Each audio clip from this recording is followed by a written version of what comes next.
Hey, CDK on the mic. Carolina in the building. Tre to be exact. You know where we at with it. Yes, sir, ski bitch. I ain't ski bitch. CDK, you know what the fuck going on? We just did that. It's a rap, nigga. Wrap it up then. Yeah, you know what it is. You know what it do, man. I got some Carolina in the building. When you talk about the face of the city, you got to talk about my good sis. And it's been a minute. Sha, how you feeling? I'm feeling good. You know, Big Shy Ski in the building with my boy CDK. You already know how we do, man. Sha from Da Tre. It's been a minute. We rocked a lot of concerts together, you know, North Carolina down to Charlotte, you know, being from Da Tre 4, and we at 102 Jams right now. Tell me how it feels to come back to the city. You got another single going crazy. After 6,000 Degrees went mega viral, you know what I'm saying, on all platforms. Got 100 million views on YouTube all together with all your songs and things like that. Talk about that and talk about how it just feels to be back in the city and you have another one. You hitting road again. Yeah, it always feel good to come home. You know, I get to see my family, my people, my friends, my team. So it definitely feel good to be here and just getting back in the groove. You know what I'm saying? I see a lot of people, you know, be waiting for me to drop. You know what I'm saying? So yeah, it feel real good though. I'm glad that, you know, I got to drop my single at a steady pace, like the video, the song, the cover art, all in one. Like nothing had to wait. You feel me? Everything was in order how it's supposed to go. Now, for people that have never listened to your music before and no way is their introduction to you, what do you want the fans to know about you? Okay, so what I want the fans to know about me, especially the new fans, is that I am like just playing around more with my sound because I don't normally rap like that. And my topics of my songs can be different now because I'm living a different lifestyle than I was when I first was rapping. So like I could talk about different things and stuff like that. So somebody that's listening to No Way first probably will be like, oh, okay. Like, but when they go down the rabbit hole, like, you know, they gonna see like, oh, she turned. She turned up for real though. Yeah. That's what I know. So let's dive into that a little bit more. Like you say you live in a different lifestyle. Walk me through that journey and like just how you've been changing as a woman and growing into your adulthood. Yeah. So I'm 25. A lot of people don't know that. People think I'm younger than 25. Right. But when I turned 25, a switch happened. Like I just started feeling like, I don't know, I'm just growing in so many different areas. Right. And that's another reason why I feel like the music be kind of going a little slow because I'm still trying to like figure out life as a young adult. You feel me? Because music not my number one priority. Like it's a part of my journey and what I do, but like it's not my number one priority. Like some people wake up, eat, sleep, breathe, rap. You know, I don't do that. You know what I'm saying? I live my life. I still hang with my family. You know what I'm saying? I do music when I want to do music. Because it's a creativity. You know what I'm saying? If you wake up, you don't want to force it. You want to do things that come from the heart and you still like to make it an art. So list your priorities for me though. Like what are things that are important to you? Because like at 25, they say their frontal lobes develop, right? Right. My birthday was last week, so I just turned 27. I'm like, yo, I'm looking around. You know, in your mid to late 20s, you're like, yo, I look around at life. You're like, what am I doing? You know what I'm saying? Like, what's life like for me? Talk about things that your shift in priority now that you are 25. What's important to you right now? What's important to me right now is, for one, a relationship with Jesus Christ. You feel me? A better one. Because, you know, I feel like I can do better, but we all can. That's definitely a priority of mine. I would say just getting like my responsibilities done. Because I used to let shit like hold off. Like, I'll do it later. I'll do it. Next thing you know, I'm stressed out because I got all this shit built up. So exactly. Just like stuff like that, being organized, you know, taking care of my family and stuff like that. That's what I prioritize now in this moment of life. Because like the rapping is fun. Like it's something that I do. You know, it's how I make my money. But like I said, that's not something I prioritize though. I kind of do that when I feel like it. But yeah, what's important in life is what's important to me. Well, round of applause for growth. Round of applause for self-improvement. You know what I'm saying? Taking accountability, talking about like procrastinating, things like that. I would say 2023, 2024 was around that time for me where I was like, look, like I be scatterbrained. And what we tell ourselves is we work better under pressure. Right. When really, if you have a schedule and things like that you line up and you get things done, you realize how much time you actually do have to do things that you want to do, whether that be whatever you want to do, go shopping, whatever the case may be. So I definitely love that. And the fact that you said you making lifestyle change now that you're 25, you playing around with your sound and things like that.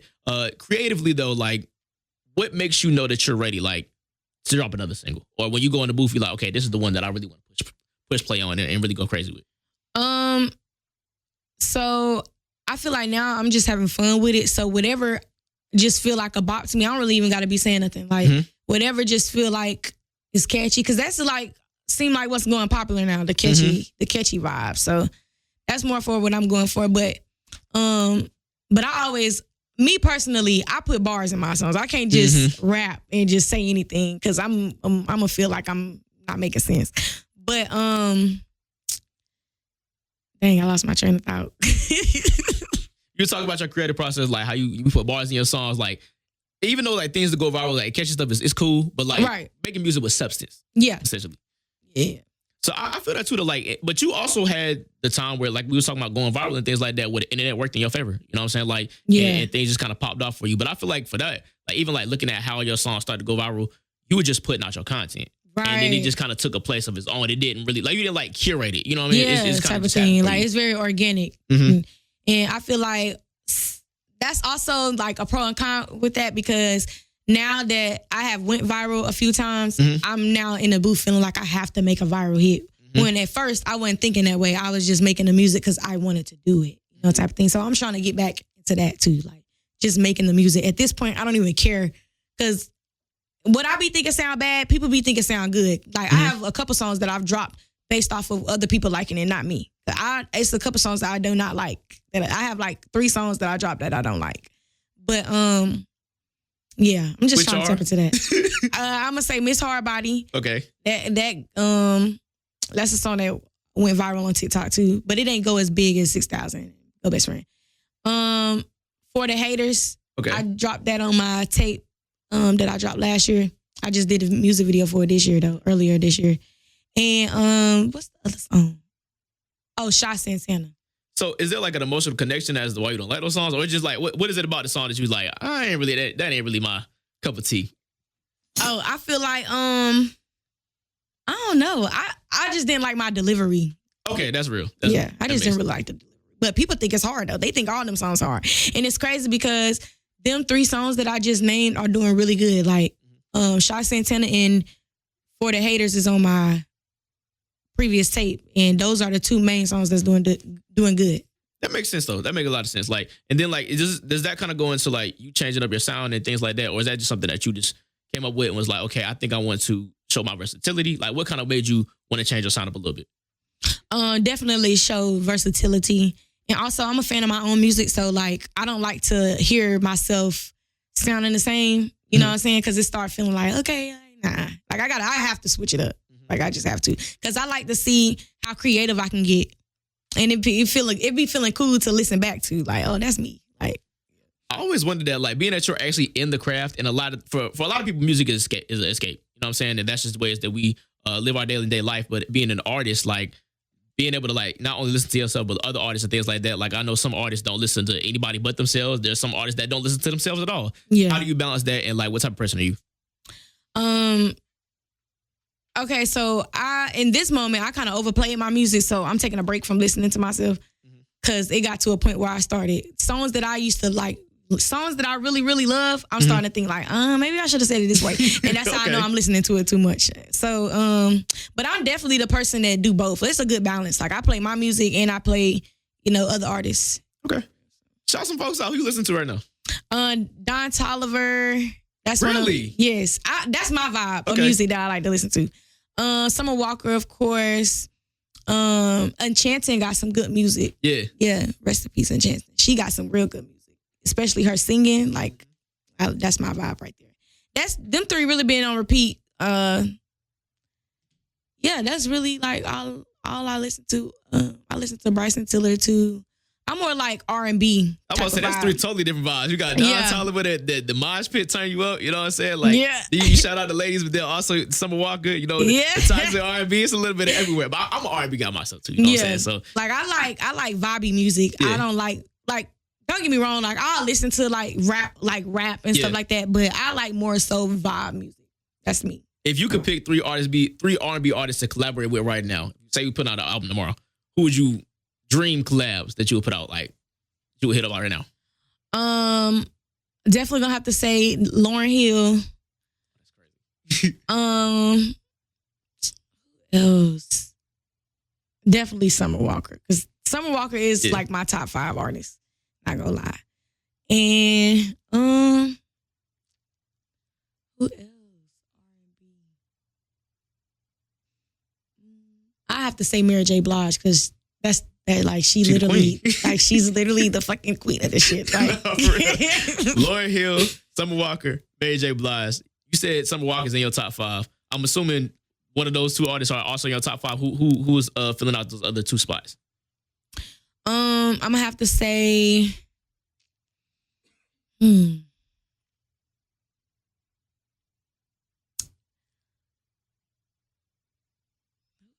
like I listen to a lot of new R&B, but it don't really be R&B. It be more so like R&B has changed. It don't even have to be R&B. It can be anybody. Like just period point blank. Oh, just period point blank. Yeah, top 5 period point blank. It can be anybody.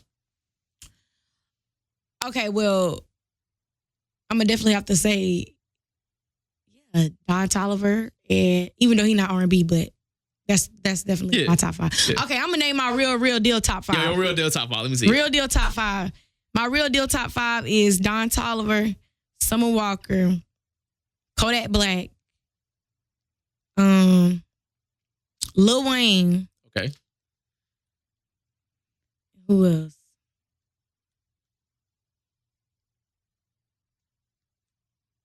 I might have to give it to Youngboy, I've been seeing his tour is crazy. I might have to, I ain't gonna lie, because he's hard. Yeah, they be having the shirts off. But I like how you have like, that's the whole different variety of artists. You know what I'm saying? From like older artists that are more established to like even down to today's time. And I love that too, because I think sometimes like we have goggles that we put on when it comes to nostalgia where we give things too much glory from the past. Mm-hmm. We also like are a prisoner of the moment where we give things that happen right now too much of a pedestal as well. So it's a balance with that too. I love that though. I love that. Yeah. So tour dates, I see you hitting the road, you know what I'm saying? Talk to me about that. I see that I know we're going to New York and DC and all of that next week and things like that. So talk to me about tour. What's that looking like? So with the tour, it's still being put together, so I can't really say much about it. Mm-hmm. But I'm definitely knowing what to do different this time now that I done went on tour before already. So I'm gonna go crazy. I'm definitely trying to hit more cities more so cities that I didn't get to hit too, like Dallas. I have a huge fan base in Dallas. I love Texas. Yes, like I love Texas too. But I only been to Dallas. I only been through Dallas, like driving through there. I never actually been there, but I've been to Houston. But yeah, I'm just trying to really I'm just trying to get outside for real. Trying to be outside. I'm trying to get outside. Because when I went on tour the first time, like that was just so crazy. I was overstimulated because I just couldn't believe, like, especially the first day. Yeah. Like the first day was a sold out show. I was like, oh shit, this is real. Like, I'm selling out shows. That shit was packed. Like, okay, being on stage though, I think people like don't really understand like the feeling that you get of like people knowing your songs word for word. Also being a celebrity where you're walking outside and people like actually like recognize you everywhere you go. You have to move a little bit differently. How was that transition for you? It's definitely something to adjust to because it's just it be crazy. Like I can literally be anywhere. Like I was just in Miami the other day and people was noticing me there. But it was a small crowd. Like it was like a group of girls and then it was this one girl that was living in my hotel. But so that was kind of crazy to me, even though they did tell me they was from North Carolina, but it's just still crazy. Like you all the way in Miami and you spotted me out, like that's kind of crazy to me. But it's definitely something to adjust to. Like I be trying to make sure I'm on my P's and Q's because you just never know people. Like people act like they're your friend and really whole time they plotting. Like, but I'm not like naive like that. Like I really like every time I get in the car, like I'm locking the doors. Like I'm doing all that. Like I'm locking the doors. Like I be watching. Ain't nobody gonna ever do me like crazy. But I prayed up and safe anyway, so I don't be tripping too much. Super random. I know you're 25. You got a silly band on your wrist. What is that? Which one is it? Let me see it. It's a dinosaur. It's a dinosaur. You have a dinosaur. I took this from my homegirl Mari. She got a whole bucket of them. They still sell those? I think they do in like the Dollar Tree and stuff like that. But yeah, man, I used to love these. I used to have a whole bin of these and they in the trash now. So when in the trash? I ain't gonna lie. I ain't seen no silly bands. I was like elementary school. I'm trying to think like last time I seen it. But I be thinking now at times like kids don't really be having like core memories with things like just random stuff that we had as kids. Yeah, they be like, on them tablets. Facts, iPad kids. That's what they call them. I've been thinking about that too. Like even like style. Like, I guess like stack pants is in now. But like I was thinking like the 2000s, like you had a look. Like you could do a 2000s 90 parties and you could say, okay, I can tell you're dressed up as the 2000s and 90s. But like the 2010s, I'm trying to think like what I would even like put on if we was to have a 2010s party. Right. No, for real. Skinny jeans. Like, I'm trying to think like skinny jeans, snapbacks. Snapbacks and skinny. I definitely used to rock the snapback on my belt. And had a snapback on the actual head. Yeah. Oh, you was doing the most. That's corny. I guess it is kind of corny though. I ain't gonna lie. It was. But then I think about it too. I'm like, yo, y'all was really in the club in business casual in 2008. Right. With the fedoras on and the half button shirt like you just got out of work. That shit was ugly.